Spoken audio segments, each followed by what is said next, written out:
Greetings, peasants. You're watching Rodney Reviews. Like and subscribe, or else. Hello, everybody. Welcome back to an episode of Rodney Reviews. I'm your host, Rodney, and today's episode we're talking about the new horror movie hotness that is Obsession. Everybody's been raving about this movie, and for one, I say it lives up to the hype. It even surpasses the hype because every other week it seems it's a new horror movie coming out that's supposed to be the best one ever, or the best of the decade, the best since this, the best since sliced bread, pretty much.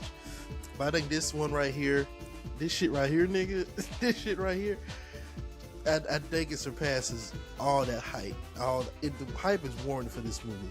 But those who don't know, Obsession is a horror, supernatural horror thriller, written and directed by Curry Baker.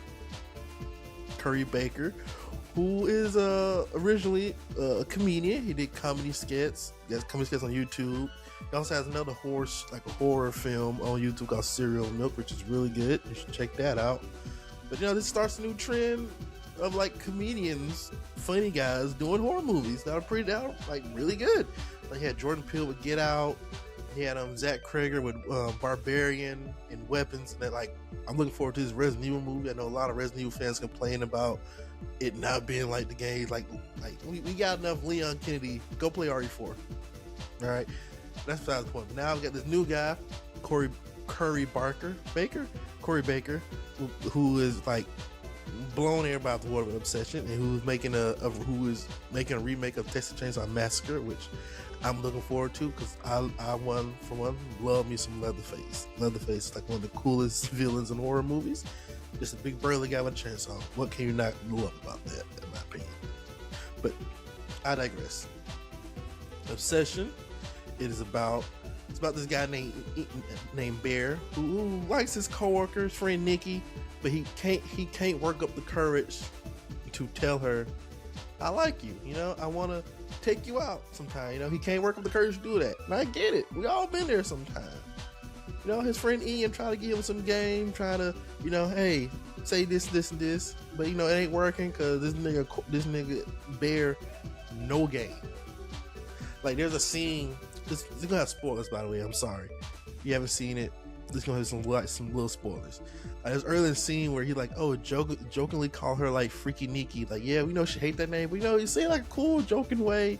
She might laugh, which is not the worst advice ever to tell your homeboy about a girl. But if you have a little game, you can play it. I was haha, zero game. He just says he's talking to her, take her home after a night at the bar. He just says it with zero game, and she gets mad about that. And I'm there's people on Twitter oh, Ian trying to sabotage him. And it's no, if Bear had a little bit of swag to him, a little bit of game to him, it could have worked if you know how to do it. But he no game.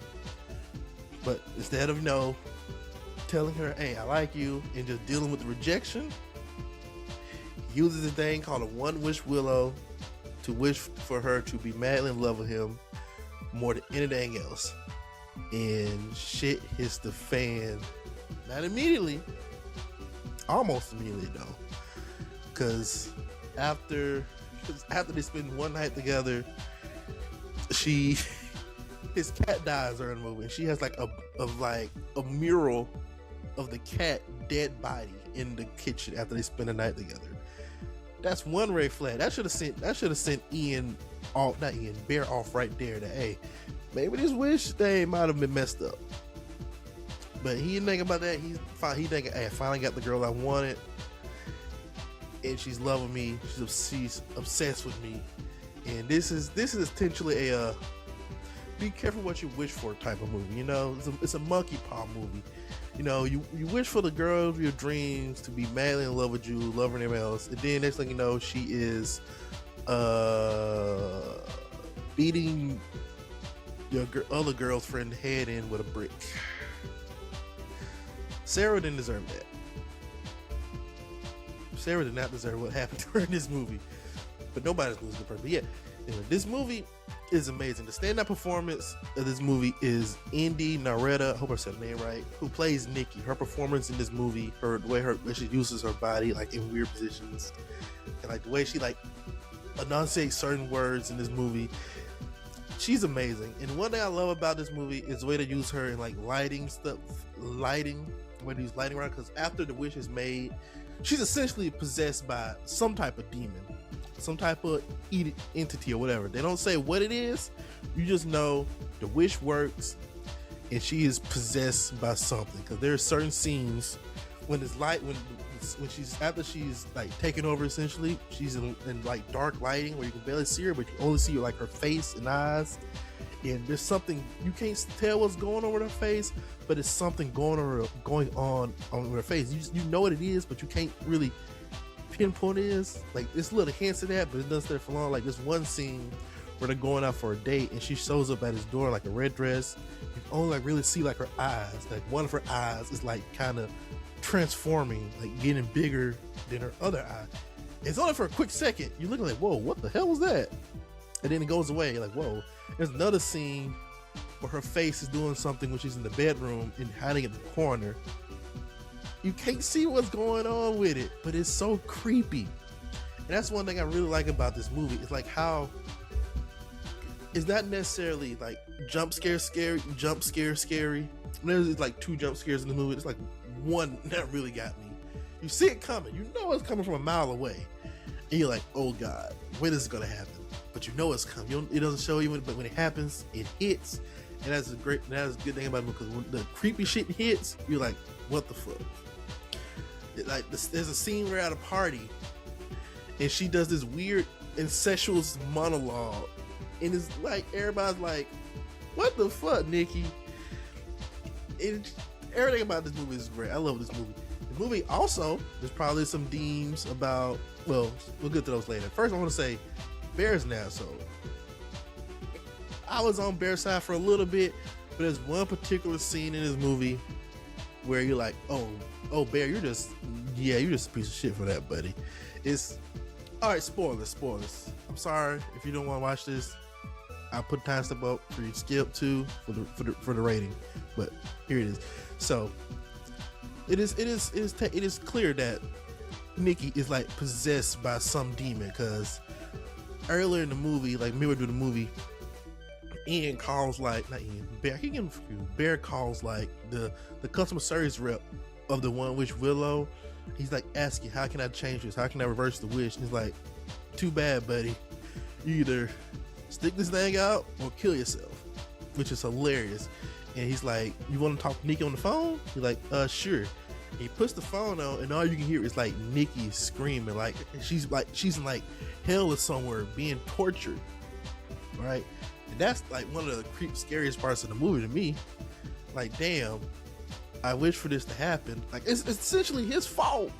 The girl he loved is possessed by a demon, and is now her soul is in hell, apparently, being tortured or something. She's just screaming for mercy at this point. And there's a scene where it's later, it was like the third act. They're sleeping. Bear sneaks out the bed, and you can hear Nikki speak. It's not Nikki, it's Nikki, but like she's like sleeping, but like you can hear her voice. She's like, Bear, the thing that's taking her body is sleep. Please kill me. I can't take this shit. Please. And Bear is just looking at her like, what's so wrong with being with me? Like, nigga, this girl is pleading for mercy. She is in hell suffering, and all you worry about is why don't you want me? Bro, take this woman out her misery. This wish she made essentially ruins all everybody's lives. It's ruined. It got him killed in the end. It ruined Nikki's life because she got tortured by a demon. It got Ian and his other friend Sarah killed. Sarah, who actually like really had a dang for Bear, it got her killed because he sneaks off in the night to go see Sarah, and then the demon knows where he's at and just comes follow him and like bashes her head in with a skull, which is a great scene. But you see it coming, and then Sarah, who is trying to get back into college, finally got back into college. She don't know she got back into college because she never got a chance to open the acceptance letter, because she was killed before. And it's like, Bear, you fucked everybody's lives up because you couldn't just tell the girl you like her. And it's alluded that Nikki kind of liked him. It's like early in the movie before he makes the wish, Sarah's Nikki's like, Bear, do you like me? And Bear's like, what? No, what? You're crazy. Like she was like, and Nikki, she looked a little disappointed, but she walks away. And Curry himself said, well, Nikki did have a name for Bear. She was just waiting for Bear to say something or something like that. It's like oh, Bear, you fucked everything up. You fucked everything up. Hilarious. It's just awful, just awful situation. Everybody, nobody deserved this. Nobody deserved their fate in this movie, except for maybe Bear. But yeah, Nikki, her life is ruined because after Bear, like, I guess kills himself, and the wish ended, Nikki just wakes up to like her face being fucked up. There are like dead bodies around the house, and she's just screaming mercy. She don't know what to do. She don't know what happened. She's essentially not in her body since the wish is making. Like there are scenes where she regains control, but immediately the demon regains control back of her body. Like in the party scene where she gets some step back, she screams, she said, it's not me, and she tries to kill herself, and then she snaps back control. The demon, he was like, oops, my bad, ha ha ha. And then there's one scene, this movie also has one of the most awkward sex scenes I've ever seen in my life, and it's like, that's borderline rape, man. That's borderline. Ooh, Bear's not a good character in this movie, man. Like, oh boy, it's not a good. Yeah, this is a great movie. Yeah. Man, what I rate this movie? I rate this movie. I give it a high full price. Close to Better Than Sex. I give it a high full price. This is definitely one of my favorite movies of the year. It's right up there with, to me, let's see, Project Hail Mary, which was great. What else? Sin Help, which was one of my other movies I really love this year. It might make the top 10 of the year once it's over with. We gotta see, because Backroom's coming out. I heard Backroom might be really good. Can't wait to check it out. I heard Pastor's supposed to be. That's what I hear. I'm still gonna see it though. And I love Boosters. I gotta go see that too. Shout out to Boost Riley. But yeah, this is a high full price movie. Sorry for the spoilers. Even if I didn't do some of these scenes justice. You got to go see this movie for yourself to get the real initial dread and how this movie feels to like watch it. And there's a lot of uncomfortable scenes. There's some intentional funny stuff too. And it's an overall great horror movie, great thriller. You gotta go see it. Go watch this movie. I recommend it. And yeah, high full price. And till next time, everybody. It's been an episode of Rotten Reviews. Peace out.